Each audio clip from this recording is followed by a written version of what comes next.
Another new season of My Hero Academia is here, My Hero Academia Season 6, and I'm glad to see you guys here for the episode breakdown, so let's get right into it and talk about everything that happened in the episode, and giving our opinion on some of the things they might have changed, or just the way that things were animated. First off, I thought the new opening was really great. Like, the animation for the opening is great, the art style, the choice of colors. I mean, that being the first impression that we got for the episode, more or less, after the first little bit of preamble that we got in the episode, that was really excellent, and I feel like it left a major good impression on me, because now I feel like, okay, wait a minute, things might be getting handled a little differently based on how amazing that opening was. I'm kind of 50-50 on the song, if I'm gonna be honest, but at least the video in and of itself, right, of all the different characters moving and all the different scenes that they used, I felt like that was really great, and I really do like how they're embracing more of that like unique My Hero comic style, right, that we've seen in the manga, that we saw a little bit in season 5 of the anime, and now is being embraced even more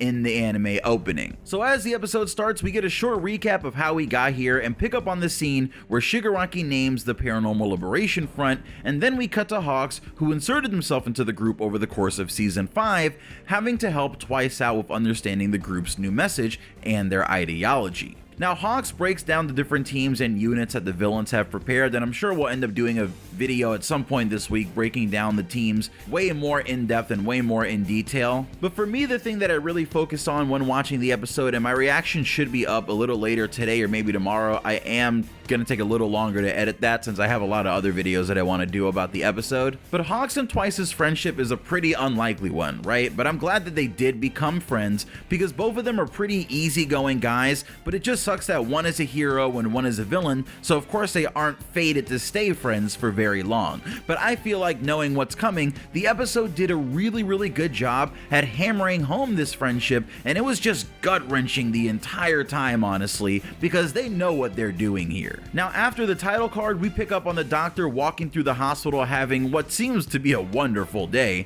And remember, we did learn last season that he would be at a hospital, right? And we did learn that he works at Deku Hospital. And in this episode, we get a little bit of backstory on what he's done officially over the course of the series, as narrated by Deku. Now, later today or tomorrow even, I'll have a full video breaking down the full timeline of the doctor's life and events to track down how this guy has secretly been influencing things from the shadows for years now.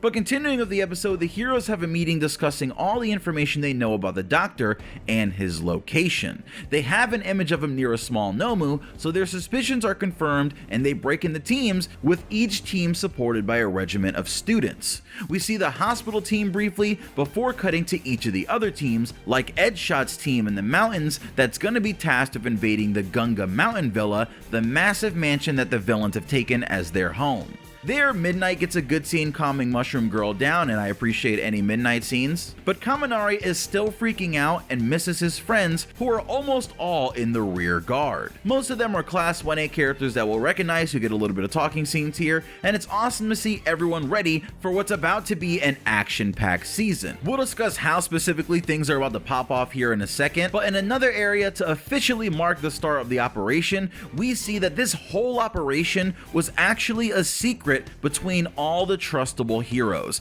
leaving ones like Sliding Go wandering around as obvious traitors or secret members of the Paranormal Liberation Front, and they are clearly arrested. Now, in another area, Bakugo complains about not being on the front lines, but don't worry there, buddy, you'll get your time. Deku and Burnin's team heads off to rescue civilians and evacuate them, and the heroes officially enter the hospital along with Endeavor confronting the doctor and exposing him as the villain that he is. And that officially marks the halfway point of the episode, with us going to commercial break. Natsuo and Fuyumi worry over Endeavor, or at least discuss recent events with their father, as we cut back to Endeavor's march down the hospital hallway.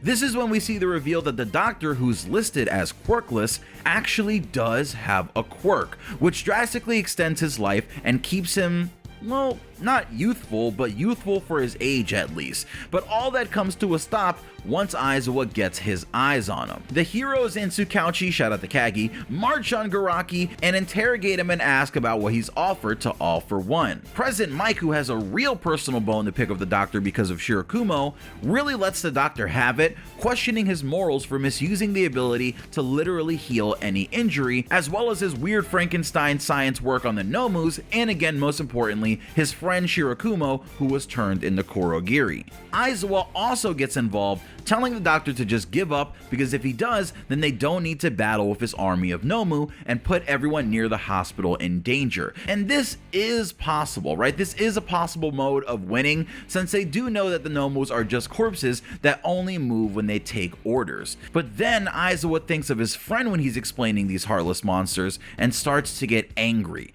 tightening his capture cloth. But even though things seem like they're going fine, something is off. Mirko rushes through the secret entrance to the Doctor's lab, which is filled with Nomu, and as she tells Endeavor what's going on, another massive whale Nomu pierces through the ground and kills the Doctor in front of all of the heroes. But it's a trick.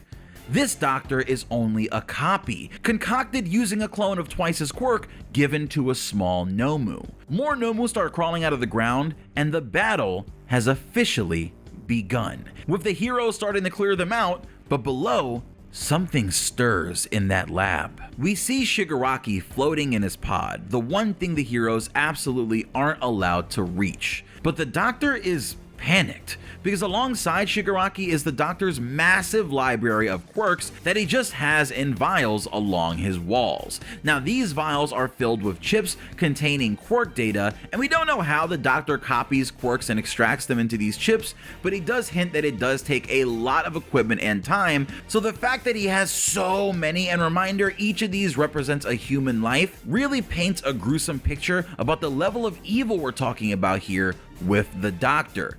Every chip you see on this wall was once a person, and I feel like that's something that is really important to recognize. Now, as the Doctor runs and tries to get a handle on the situation, we see hordes of high-end Nomu in similar tanks to Shigaraki. And they're all in different stages of preparation, but all of them are still knocked out within their pods. Despite that though, Mirko is quickly approaching. We get a really unique looking scene of Mirko cutting and kicking through the hallway Nomus, and I really liked how bouncy and fluid this scene was, and that the camera actually moved into different angles that they didn't need to do realistically for what was basically just a long dark hallway. So very, very much appreciated. I love the way that that looked. Now as the Doctor finally has everything he needs to get out of there, he runs over to the Nomu that has the quirk that allows him to teleport away, but sadly, Johnny is killed by the falling vault door to the lab as Mirko kicks it in to bust into the lab once and for all. Man, RIP Johnny. You're officially the first casualty of My Hero Academia Season 6, but don't worry, you won't be alone for long, because next week Mirko is in danger under the threat of what lurks in Dr. Garaki's lab. Now, I've done a video explaining every high-end Nomu in My Hero Academia Season 6, so make sure to check that out if you want a taste of what's coming next. But in the next episode preview, we see the hospital heroes fighting various Nomu as the evacuation of this town continues, and we see that numerous high-end Nomu have broken out of their pods and are attacking Mirko, while Crush joins the fight, backing Mirko up against his own high-end Nomu. So be ready for next week with episode 2, Mirko, the number 5 hero.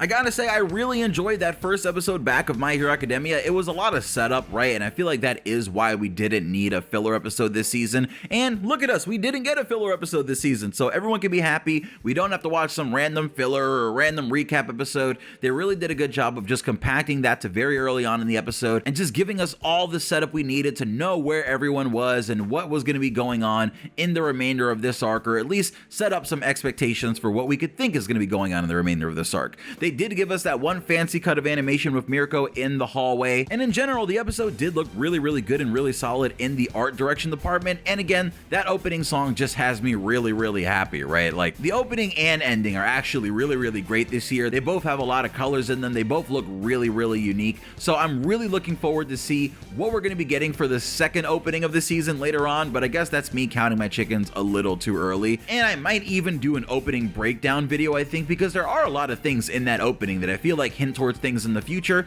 And I know a lot of anime onlys, even though it's a little bit of spoiler because, you know, you spoil yourself on knowing from a manga viewer what those things in the anime opening mean. A lot of people do like those videos, right? So we might do an anime opening explain video. Just let me know, hey, we want to see an opening explain video to see what all the scenes are, or do you feel like they're just self-explanatory, right? I want to hear from anime onlys. What content do you want to see on this channel? We've been uploading every single day. If you haven't been seeing Vocal Pineapple uploads or anything lately, that's just because of the YouTube algorithm. So make sure to hit that subscribe button and turn on all notifications to get notified for all my uploads, because, you know, there is one every day and the season of My Hero Academia is here. So I'm probably going to be seeing you a couple times. Let's just make it easier and you can become a subscriber. And if you enjoyed the episode breakdown, let me know by liking the video. I'll see you guys later today with some more My Hero Academia uploads. And yeah, this is Pineapple. Peace. Check the channel for more content. I'll see you later. Bye.